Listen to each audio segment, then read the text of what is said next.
Okay. Hello everyone. Welcome to our Beyond the Book Festival here at the Starke County Public Library. I see some people that I recognize from the Children's Department. And for those of you who I don't recognize or you don't recognize me, my name is Janine and I am the head of the Children's and Teen Department.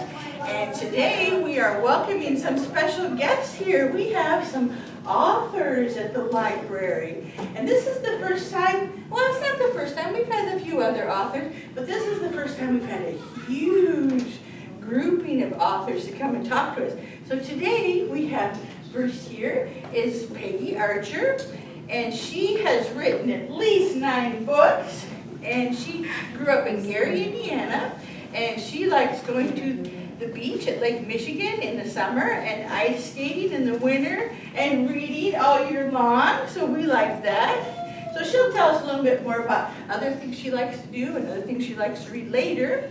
And then next in line, we have Rachel Lulich.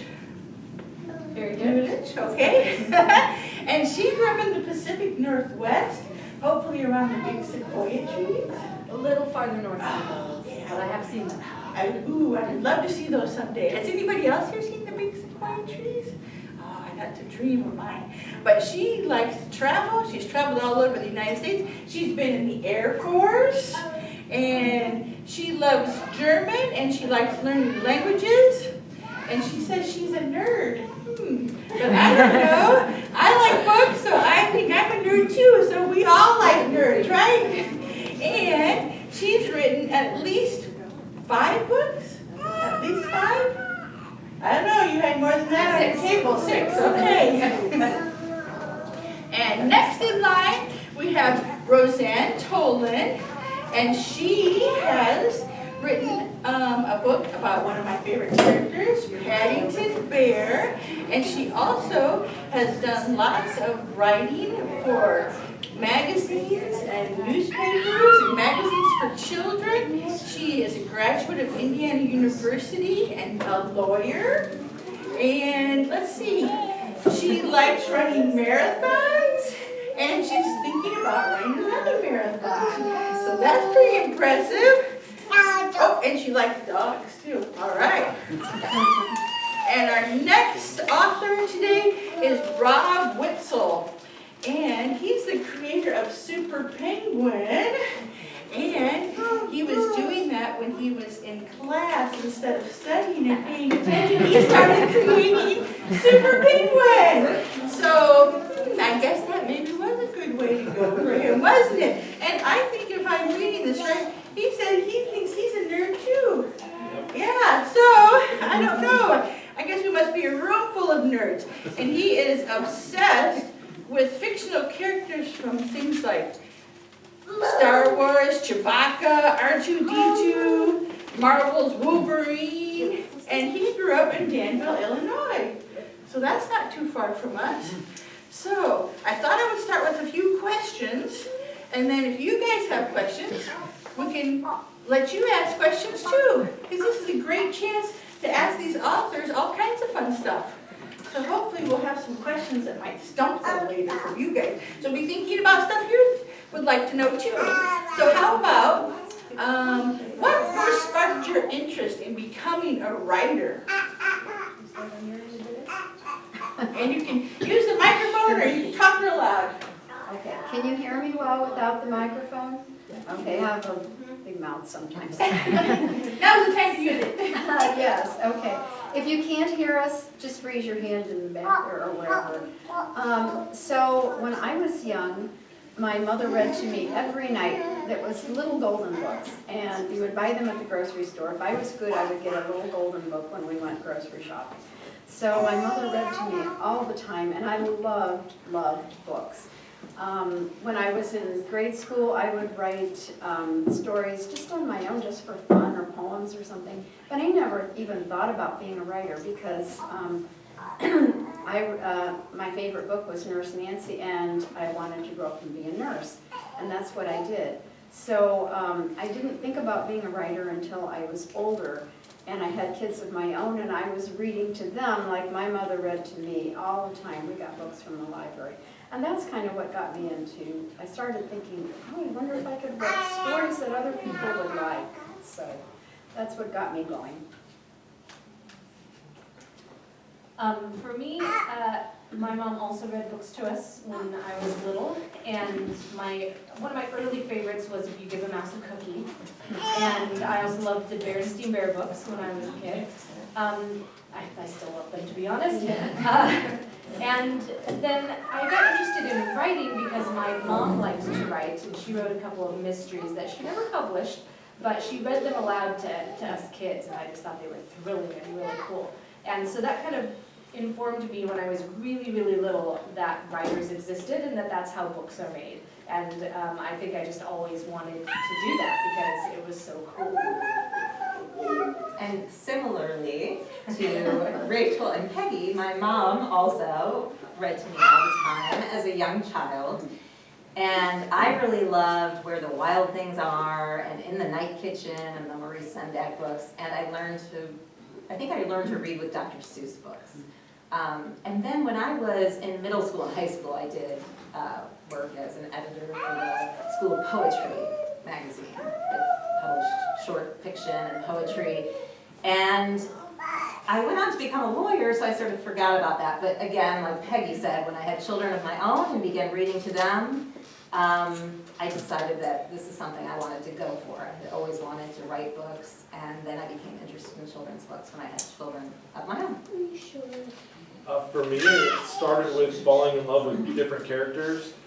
Way back to my preschool days, I loved Sesame Street, very fond of Big Bird. Years later, Saturday morning cartoons, loved Ninja Turtles, the X-Men, Batman. And as I grew older, realized, hey, I can create my own character if that's something I want to do. Can't draw, so I wasn't going to be making my own cartoon. And so found, hey, I feel like I'm pretty good at writing, and I can create characters through words instead of through pictures, and it just sort of evolved from there. Awesome, okay. I know one thing that people always like to know is, well, tell us a little bit about your home life and your family, and what kind of pets you have, and what hobbies. Yeah. All right, so I live down in Bloomington, and I live on my own. I'm not married or anything, and I have no pets right now, unfortunately. I had a cat back in the day, and I like dogs, but I've never owned one, unfortunately. But yeah, my books and the characters in them are the ones that keep me company, I guess. So I have a day job that I work in the mornings. I'm down at the Jacob School of Music. I work in an office there in the mornings. And then I have my afternoons theoretically free for writing, which is really great. I do sometimes take some classes, like this term I'm taking a couple of German classes, but otherwise I split my time between the day job and working on writing and publishing related things. I also do some editing. I don't do much anymore, but I like to developmental edit books, so that's basically all the big picture stuff. So not, oh, there's a comma missing from there. I don't want to do that. I like to look at the big picture like, oh, here's a plot hole, or oh, this thing this character said doesn't feel like this character, feels like this other character. That kind of bigger picture issue, which has been very helpful to me as a writer, by the way, getting that editing experience. Yeah, what else do you want to know? Anything? I live near family. My parents live in Bloomington because my oldest brother and his family moved to Bloomington several years ago, and he and his wife had kids, so my parents moved out there, and then they sort of convinced me to move out as well. So yeah, Go, okay. good time. Well, I'm originally from St. Louis, and I've been in Chesterton, Indiana for about the last 20, 25 years, and I went to school in Bloomington. I went to IU. But I have 4 kids, and my youngest just went to school at the University of Colorado, so they're all grown now, and they're empty nesters. And I have 2 dogs. I have a bull mastiff, and I have a golden retriever named Dexter and Sloan. And I love hiking at the dunes with them, and I love taking them out to Colorado and hiking out there in the mountains. I love granola, and I love trying new granola recipes, and I love peanut butter, and I love running. And I love reading and writing. So not hobbies necessarily, but I do a lot of freelance work and I also work for an actually a college consulting firm. primarily freelancing for them right now, but yeah, that's a little bit about me. All right. So I live with my wife Haley. We've been married, we just had our 5-year anniversary in August. We have a son named Parker, shamelessly named after Spider-Man. He's going to turn 2 in November. We have a couple of dogs. We have a corgi named Luna and a 3-legged rescue dog named Elvis, who just turned 10. And hobbies, as mentioned, I'm a nerd, so I pretty much do all the nerd things. I love reading comic books, playing video games. I'm in a D&D group in a kind of a Star Wars themed campaign. So if it falls under the nerd category, I probably participate at least a little bit, but that's a little bit about me. Okay, so I am not a nerd, and I am computer challenged, but my husband and I, and Chuck, he's in the back there, and helping me out today. We have 6 children who are grown. We have 15 grandchildren, and so our family keeps us pretty busy. Our youngest is 2.5, and she in particular has been keeping us busy lately. But I grew up in Gary, Indiana, and the things that were mentioned that I used to like to do were go to the beach and go ice skating and that kind of thing, played outside a lot. As far as pets, we have had cats and fish and hamsters, and we've had 2 dogs. And our last dog, Snickers, inspired me to write my book naming that dog. So that was a lot of fun. And now that we no longer have her, I have the book to remind me of her, and I always smile when I think of her. We spend a lot of time with our kids and our grandkids. We have lived in Missouri for almost 10 years and spend a lot of time with our grandkids there. So we're back and forth between Indiana and Missouri quite a bit for birthdays and different celebrations and stuff like that. And so outside of all of that, besides reading, we like to hike. We're not as avid hikers as we used to be, but we are still doing it. And I like to do word puzzles and number puzzles and other things. So authors are just like us. Either of us can become an author. So that's pretty cool. That's awesome. Okay. Well, one of the questions I had was, what was your library like when you were growing up, and did you go often? And one of the funny stories about the library that I grew up in, which was a lot different than libraries are today, because there were no computers, there were no phones ringing, there was no noises. If you talk about whispering, you got in trouble. But the librarian always called me my sister's name. So I always thought, oh, if I get in trouble, I won't really get in trouble because she always called me my sister's name. I didn't really get in trouble anyways, but just in case, I had a backup plan. So I'm just wondering what your guys' libraries were like. We'll start with me. I loved going to the library as a child. I absolutely loved it. It was such a treat when my mom took me. And I remember, she would just drop me off there for hours. A lot of times in the late afternoon, early evening. I feel like we didn't I know with my own kids, we ran around all kinds of different places, sports and things like that after school, but there really wasn't quite as much of that then. So I spent a lot of afternoons and evenings in the library. And I would often leave with a big stack of books. It was very quiet, as Janine said, and I loved that, and I would go through some of the books sitting there in the library, and then, as I said, take a big stack home, and often I would then recheck them out. I don't know how it works here, but oftentimes I would want to hold on to them and continually check them out for up to a month or maybe a couple months at a time. But those are some of my memories of the library, just that I really loved being there. For me, I didn't spend a ton of time in the public library, but I was very blessed that our schools had great libraries inside of them, and so I would frequently try to find my way to the library, whether it was a study hall or, I got all my homework done and see if a teacher would let me go over there and kind of hang out and find something to read, so that's kind of my library experience. Okay, so when I was little, I probably went to the library every week. So we would go to the library, we would check out books, and then we would go back the next week and check out more books. And I can actually remember in my mind the first time that my parents took me to the library. And it was amazing, you know, it's all these books, oh my goodness, you know, 'cause I love books. And the funny thing is, so when the interest I had in the books that were there that I didn't have at home, I actually checked out, I liked the fairy tales, so I checked those types of books out, but I also checked out books that were about health or healthy living. And so I guess that had to be something to do with the nurse inside of me. But that was just kind of, I think they thought that was a little weird thing to take home. Well, I did, and I enjoyed them. And then so maybe I am a nerd, just a different kind, yeah.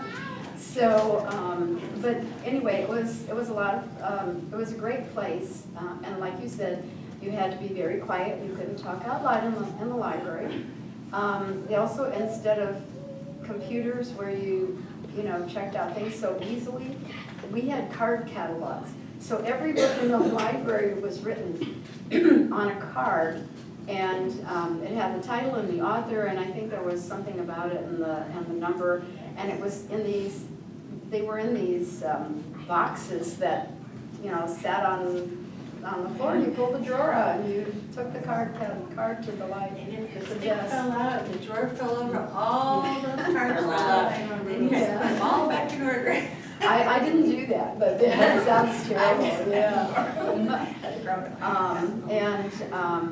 And so our library was probably about a mile from our house, and I would walk to the library or ride my bike, so but it was worth it. So when I was really young, our closest library wasn't super close to our house, and it was also very small. But I remember going and checking out, you checked out books on health, I checked out a book of baby animals, I remember, and things like that when I was really little. And then we moved, and there was a much bigger public library there, which was nice, and we would go check out books and cassette tapes, music, and things like that. Cassette tapes back in the day, now you get it, I don't know, now you probably just check it out online. We still have CDs. Yeah, okay, still That's see. the public safety. But we discovered, we got to enjoy like the likes of Peter Schickley and Broadway musical soundtracks and things like that, thanks to the local library, and in addition to all the reading. I actually did not like how quiet it is in libraries. I didn't mind not being able to talk loudly, but we were kind of a noisy bunch, and so it was so quiet. So I didn't hang out at the library. We sort of went in, got what we wanted, and left, and took it back home to hang out with it as loudly as we wanted. But it was still so much fun to be able to get those things. One of the first things we did when we moved to that area that I mentioned was get those library cards so that we could enjoy a much bigger library system than we had when I was little. Which the library system there is better now as well, so that's good. You actually used to be able to check out giant pictures, wall paintings that people would take home and put on their walls, so they could study famous pictures. And you would check them out like a book. You could take them home and have them for 3 weeks, and you could renew them, and people would come and change out different pictures on their wall of different famous ones. Actually, the second library I worked at still had those, so thank you. I'm sorry, I need to sit down because I have hurt my back in the past, so thank you, Jane, for dragging that up here for me. All right, how about, who are some of your favorite children's and teen book characters and why? Probably my go-to, I grew up in the Harry Potter boom when that first started coming out. And so I love the books and all the excitement that was going around with it, and which house are you in, who's your favorite character. I really like the animal characters in that too. And so I'd probably go with Harry Potter being my favorite character. Okay, so my favorite authors when I was growing up, I loved, like I mentioned, Nurse Nancy. It was a little golden book, and I just wanted to be Nurse Nancy, and it stuck with me. So just how important that book was in my life, And I also liked Little Red Riding Hood. That was one of my favorites.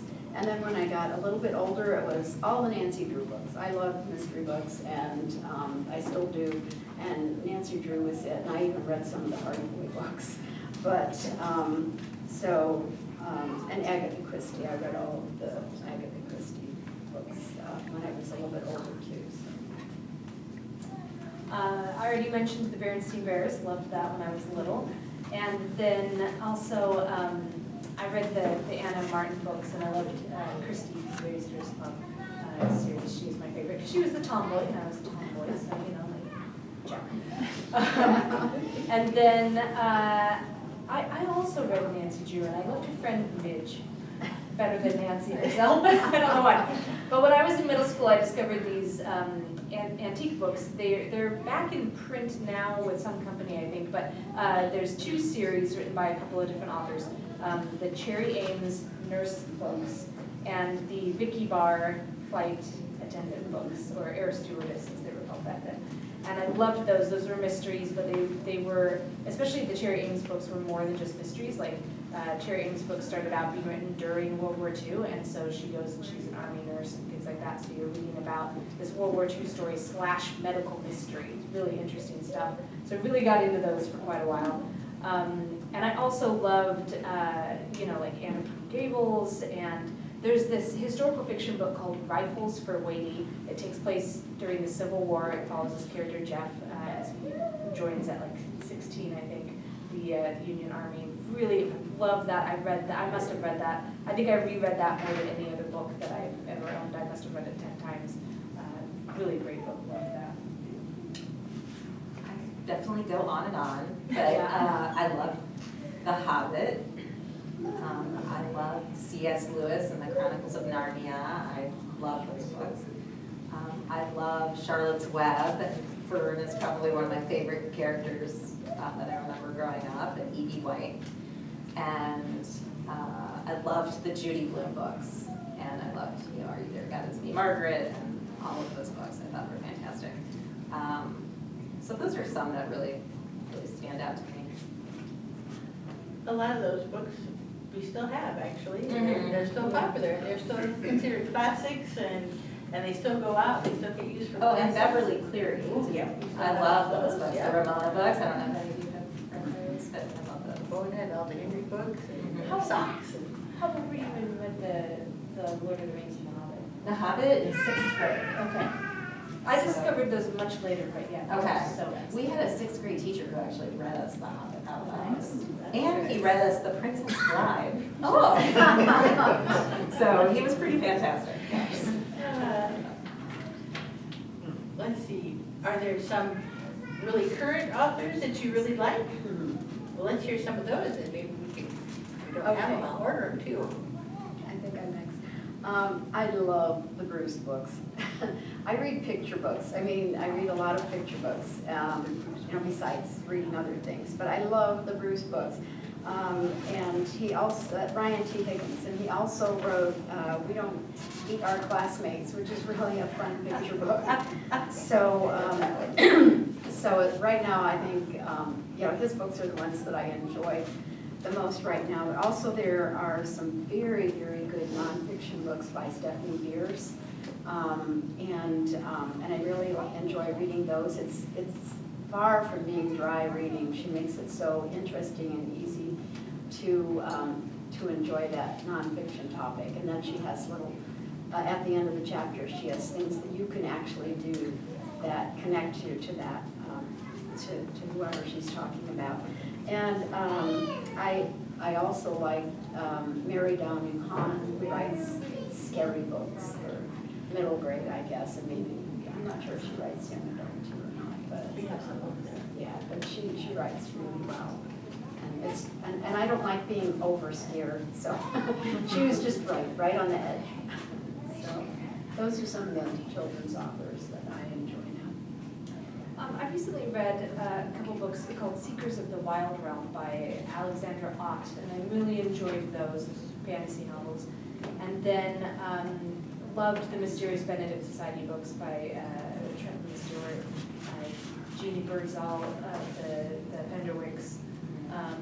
And I've read, I think I'm current on all the John Flanagan books, The Rangers and Princess, the Brother Bear Chronicles, Royal Ranger. Especially the early ones, I love to reread. And have any of you read Front Desk and any of the Kelly Gang books? Kelly Yang, Chris Barron, he writes a lot of verse novels. Angie Thomas, who wrote The Hate You Give, but that's more of a YA novel. Sharon Creech, and Kimberly Brubaker Bradley, The War That Saved My Life, I really love.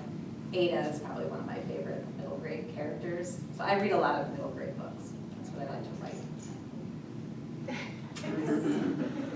So I mentioned earlier I have a son that's getting ready to turn 2, so I've been reading a lot of really young children's books and rediscovering some that even I read when I was that little, or had read to me. The Gruffalo, one that I revisited, I fell in love with, the fun story. And I also attend a lot of Comic-Cons selling my books, so I'm getting a chance to meet a lot of comic book creators and local artists. There's a guy from Indiana, I think around Indianapolis, Ron Brown, has a story called Once Upon a Platypus. So my son and I have been kind of flipping through, mostly just looks at the pictures, but it's a fun comic book from a local artist. All right. Okay, here's a hard one. Just answer real quick. Do you think you should read the book first or see the movie first? Whose turn is it? It's my turn. Generally speaking, I think there are exceptions, and I don't think it's a life or death situation. But generally speaking, I like to read the book first, just because sometimes with the adaptations, especially if there's a lot of characters, because they're leaving some things out, every once in a while you might have trouble following something, but if you've read the book, you know what is happening. So just for that reason alone, Definitely the book. Definitely. So because I have ADD and sometimes reading, like I'm an audiobook guy most of the time, and sometimes it's tough for me to like really focus. I found in my situation, watching a movie helps me focus better in reading, and so I think I'm one of the exceptions. And Hey, that's for a me great personally, idea. I Yeah. movie then book. That's a great idea. And I would say read the book first because they don't always keep everything the same in the movie. And the book's always better. In my opinion. almost. In my opinion. If you could only say 3 books, which ones would it be? And why? Yeah, I'm on You're here. on. Okay, probably All the King's Men. It just reminds me of a particular time in my life. Probably The Hobbit and Charlotte's Web. Too fast. That was a minute ago. I'm a person of faith, so I think my first one would be the Bible. My son absolutely loves the Gruffalo, I just said that, but he carries a book around with him everywhere, so if I take that away from him, I'd feel bad. So that one. And number 3, I was a high school kid that didn't read a lot, and I kind of got reintroduced to reading through Harry Potter, and then a much darker book, The Road by Cormac McCarthy. That really spurred my interest in continuing and reading more as an adult, so I'd probably keep that one. Pick your pocket. There you go. This is really a hard question. I guess. Only Yeah. 3, right? But absolutely Nurse Nancy. In fact, I have an old book, but it's not quite complete of a copy of Nurse Nancy from my childhood, but I found a newer version of it, a reprint of it, and so I would definitely keep Nurse Nancy. And other than that one, okay, so are we talking children's books or books in general? I think anyone that is important to you. Yeah, because I also, as an adult, I like reading Mary Higgins Clark, and she's a suspense, and I really like mystery and suspense. And there is one, I think it's called Where Are the Children? It's one of her first ones. And it was, but it was. I didn't finish that one. But it was really good. It's just on the edge there, you know, I don't take horror or really, really scary things. And other than that, I really like the Bruce books by Brian T. Higgins, so I would probably keep one of the Bruce books. I'll restrict my answers to fiction. I would go with Lord of the Rings, and then also Rifles for Wadey. And for my 3rd pick, I think I'm gonna go with Robinson Crusoe, because if we can only keep 3 books, then a disaster has struck. Robinson Crusoe is full of great ideas, for surviving. That's a good Maybe idea. it's Lord of the Flies. Oh, No, we don't want to follow that pattern, do we? That's not a good idea, surviving. Let's see, how about, if you had to be a character in one of your books, or even in any book, who would it be? And why? You can go and say why too. I won't pick my own book. I'll probably go back to the Harry Potter world. I think it'd be really cool to be a Hogwarts student and get to experience that and experience the Sorting Hat and all those things and kind of live in those books and movies that I love so much. I think that would be a really cool What world. house were you? Slytherin, Oh, and okay. they aren't bad guys. We get One of that the right. best heroes in the book was a Slytherin, so Yeah, I'll defend that. all right. No particular person though, huh? Just anybody in there, just somebody. I just one of the background Slytherin students that kind of watches what goes on. I think would be a great seat to have. Okay, so if I were going to choose a character from one of my own books, I think I would be the little pilgrim brother in Turkey Surprise. So in Turkey Surprise, the two pilgrim brothers are hunting for a turkey and for dinner, and the turkey is trying to stay away from the pilgrim so that he won't be caught. And it's kind of a lot of fun, silly things that he does to try and keep away from the pilgrim brothers. But the little pilgrim, he knows where the turkey's at.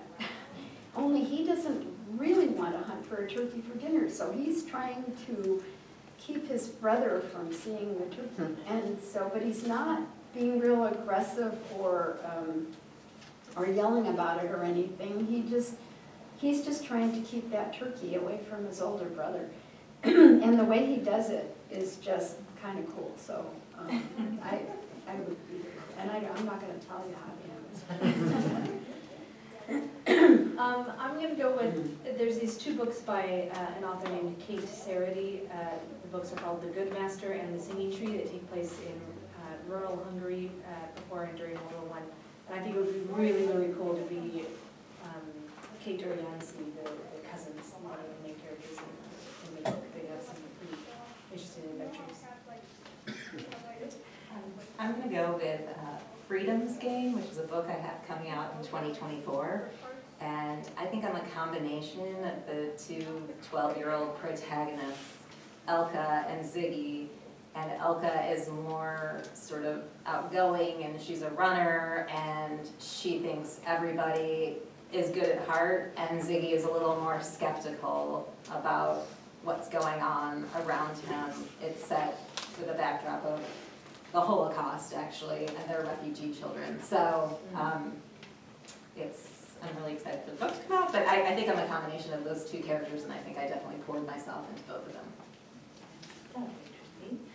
Does anybody in the audience have a question they'd like to ask? Oh, go ahead. Where do you find inspiration for your books, and how do you prepare to write your books? Oh, am I up next? Okay. So inspiration comes from all over the place. I guess part of nursing is you're observant. You don't have to be observant. And I guess maybe that's part of me too.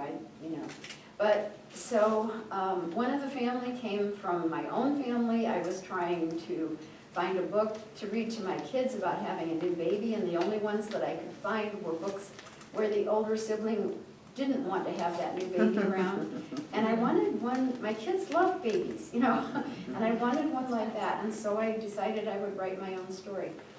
Turkey Surprise came from the DJ on the radio who was talking about turkeys that could fly.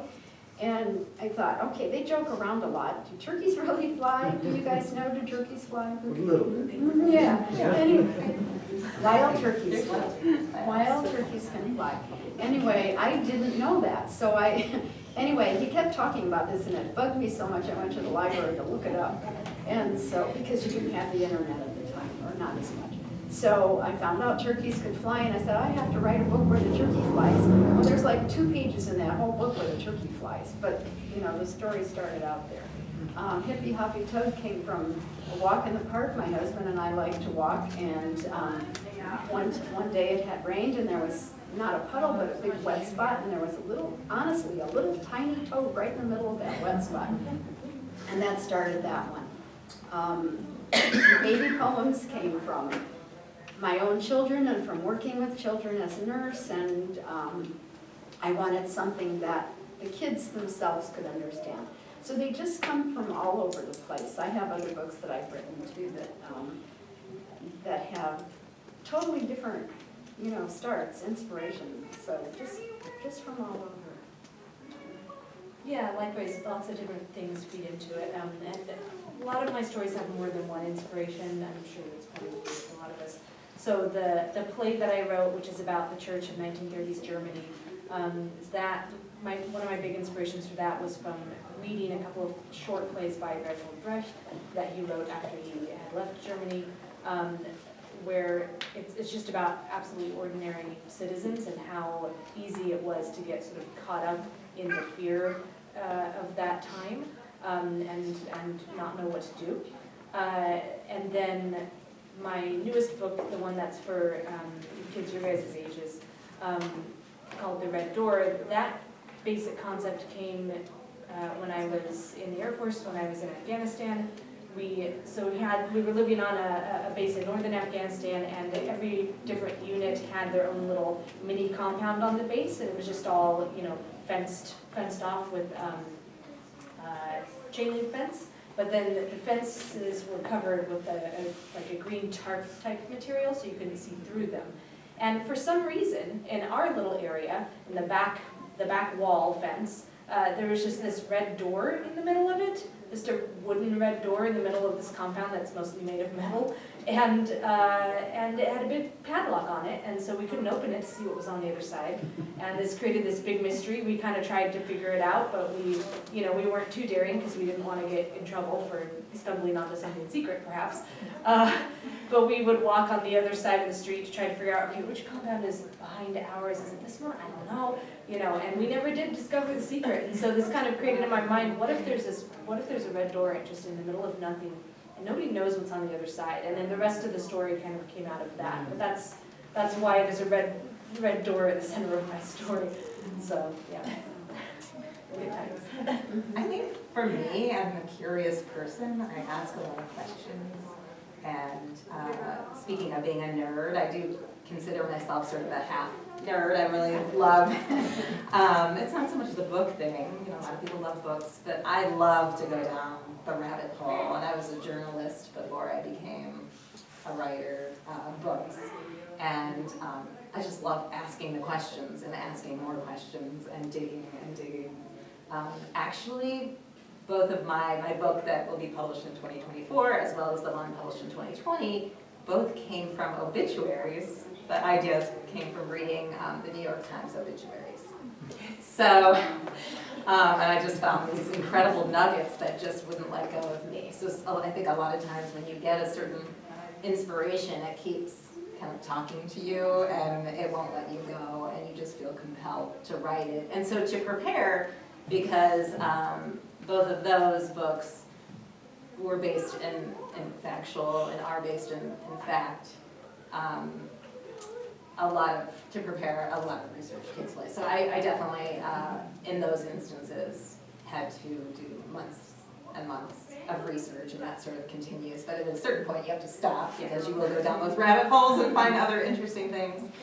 And I do have a novel going on submission that was just purely out of my head. But of course, again, it has horses and it has things like that my daughter is a writer, and things that you take. I had a brother who was incarcerated, so you take these things and mold them into a story that isn't necessarily even 10% based in fact, but you're pulling things from your own experiences. Although I do think the imagination and interiority, I don't think you necessarily need to have all these crazy experiences to be a writer, like some people might think. I think that what the magical things that go on in your own mind and your own imagination are actually probably what matters most. I think I kind of acquired my inspiration for my book Super Penguin from dumb luck.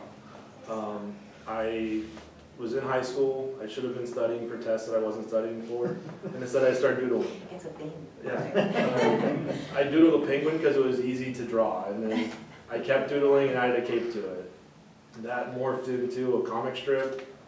My friends thought it was funny at lunchtime when I shared it with them. Peer pressure set in, so now I need to do less homework and do more of this comic strip. Horrible artwork, and it looked terrible, but they thought it was funny. And that idea just kind of like sat in my brain for over a decade.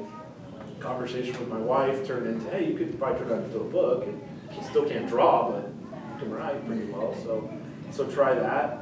And then as it evolved, you know, I took a lot of inspiration from a lot of my pop culture love. So like Super Penguin has a little bit of Batman in them and a little bit of a couple of X-Men characters and kind of the personality of this character I like, and just kind of splash all these things together like in a potion type thing.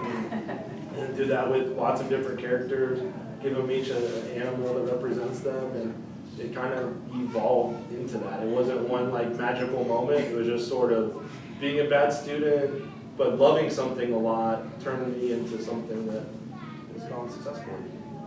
Into a reader and a writer. Yeah. So that's awesome. Absolutely. I think somebody else had a question back there. I thought I saw a little hand. No? Oh, yes. I have a whole bunch. I have a whole bunch. First, I have a thank you. Thank you for coming to a small town. I grew up in a big city. And when I was growing up, I didn't have access to many books. And so when I started working, I could buy my own books. It was awesome. And then I found the book fair and hosted by a university. And it was amazing. And then I moved here. Well, I moved to a smaller town. There's even smaller than Knox. And I was thinking, well, I'm really not gonna get that, to have that excitement to go and look at new books, because I don't drive too much. My husband doesn't like traffic. He doesn't like big cities. And like, this is a great way to bring that to small towns, so we can also have access to go to big book fairs. And for the kids, like, this is his first time meeting outdoors, and it's very interesting. So, well, that's one thing. Second, I go to the questions. I have a couple of them. First, when you were growing up, I don't know, you knew that you would do books professionally, I would say, publishing books, but do you have support from your family, or your family ever told you, nah, you should do something more of a business or something like that, you know? I think about maybe some people get that family wants you to do something that makes money, and I'm sure that you can make money with books, but not as an engineer, you know. That's my first question. My second question is, if you know you want to be a doctor, you go to the medical school. You know you want to be an architect, you go to that school. Did you went to I don't know, I'm very limited in English because it's not my first language. So I don't know what will be the correct name, but you went to study language arts in the university, in a college, or do you have another career? I know people that have a career, and one day they do engineering during the day and art during the night. But they just got the gift. They didn't go to study for it. So I was wondering, you went that for a career in a college, or do you just have the gift to write? I don't know, but I could answer a little to that. I think my family would have been supportive. I don't. My parents have passed away. I think they'd be really proud of, you know. I think my mom probably was a closet writer herself, and my dad was a voracious reader and a good writer, but he was a physician, and he was very much, you know, about supporting the family, and we didn't see him much. He was a historian, though, definitely on the side. So, but I went to law school, I think, probably somewhat to please them, though, not, you know, faulting them, but I think that I was a people pleaser, particularly growing up. And I did that, but really loved the research part of it more, and then I ended up in legal publishing. was actually my first job out of law school. It was very, very dry, and then we moved out to Chesterton, Indiana, and I saw an opportunity to become a journalist. So I worked for a daily newspaper. I worked for the Times for several years, and then I worked for a children's magazine. So it sort of morphed along, but I would say most of my career has been at least in writing and editorial work. And then when my youngest was born, I decided to try my hand at being a full-time writer, but that included doing a lot of freelance work to make some of my own money. But I have a very supportive husband, and my kids have been supportive. He just doesn't always understand, he's a businessman, and he doesn't always understand what I'm doing. He'll be like, you're still working on, you've looked at that book 100 times, even in the revision process and things like that, which is probably the longest process. So I would say I did have at least a writing background within English literature, was my major in college. And I did a lot of writing in law school. So my daughter got her MFA, which is a Master of Fine Arts. She just graduated with her MFA. So that would be for somebody who really knows they want to be a creative writer and or teach in the field.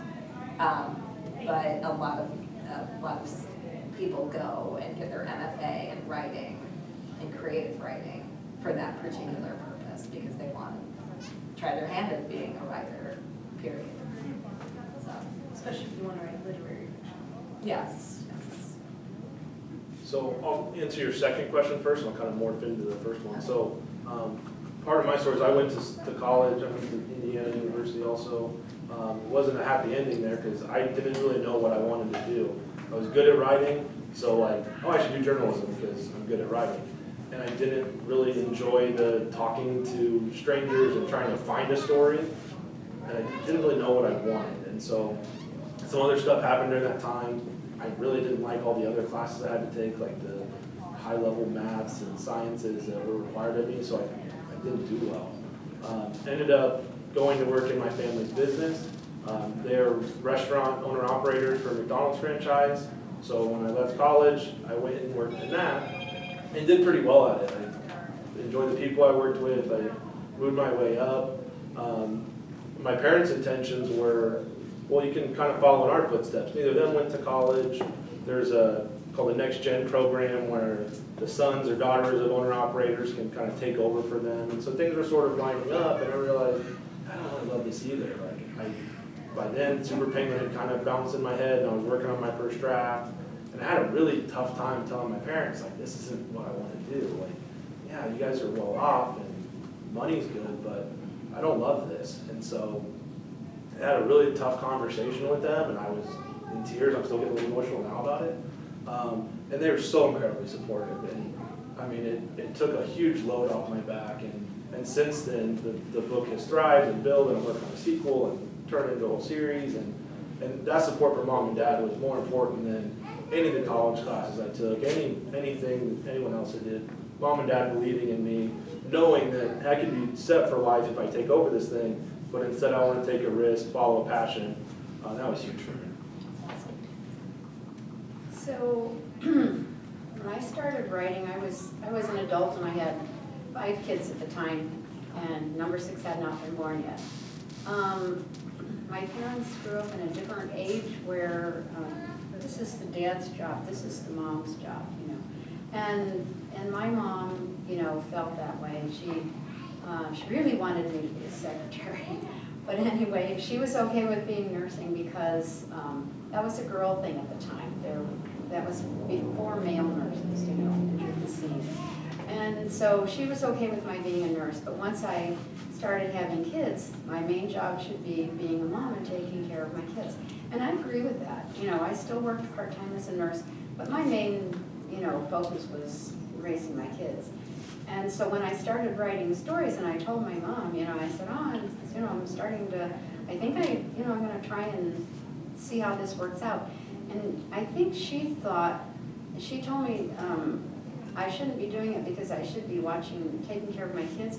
But I think she thought it was going to take away from my being a mom and a good mom. And I thought I was doing pretty good at being a good mom. So being an adult, you know, I just kept writing and I just didn't talk about it to her. And then, but when my first book was published, oh my goodness, there was nobody more proud than my mom. You know, it was one of the family, it was about a baby and a family, and she just loved it, and she had it on display in her house and everything, so she kind of came around, you know, she was okay. But my biggest help in writing is my husband. He was always so supportive of me, you know, and I would sometimes feel guilty because I'd leave him with the kids, and you know, so I could go into something about writing. And I can remember the first time I went to the library, and the librarian saw that I was checking out the Writer's Market book, and she questioned me about writing, and she asked me, and she said she was in a writer's group, and she invited me to come. And it was that evening, so I went home and I told my husband about it, you know, and I said, but I'm not gonna go. And I was kind of shy anyway, in that kind of a way, you know, I got more bold when I had more kids. But anyway, and he said, oh no, you should go. And I said, well, I have to get dinner for the kids and that, you know, I have to feed the kids. And he said, you know, dinner was made. He said, oh, I can do that.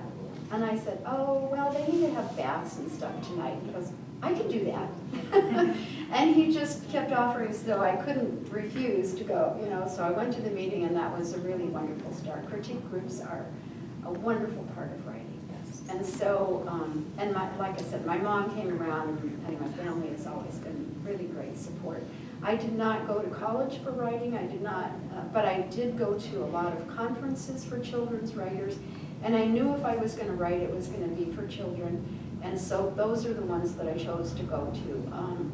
And that was another time my husband offered to take over because I was going to be gone overnight, and he said, I can handle this, you know.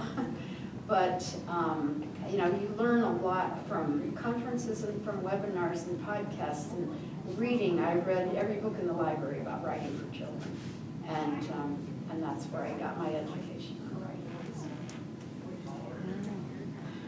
So my family's been pretty supportive. My parents, my two older brothers, and my sisters-in-law, and now my nieces and nephews, now that I've written a children's book. They love it. But there's definitely been a long period of time in which there was some uncertainty as to why I was pursuing writing the way that I was. Because when you're writing novels, that's a very long process, and so it's going to be a while before you make any money on it. I'm still not even close to making a living as a writer, which is why I have a day job. So there's definitely has been, and probably will continue to be, a certain amount of concern about, well, are you going to be saving enough for retirement and things like that, because you're taking, instead of working like the highest earning job that I could do, or at least a really good paying full-time job, I'm working a relatively lower paying part-time job. I have some other income streams like the editing, which helps, but still. So I know there's concern about that, but there's also a good deal of support for the writing that I am doing. It's kind of mixed together. I don't know how it works, but it kind of does. And they're very happy about the books. They've all read my books and everything, and very, very supportive of what I actually write.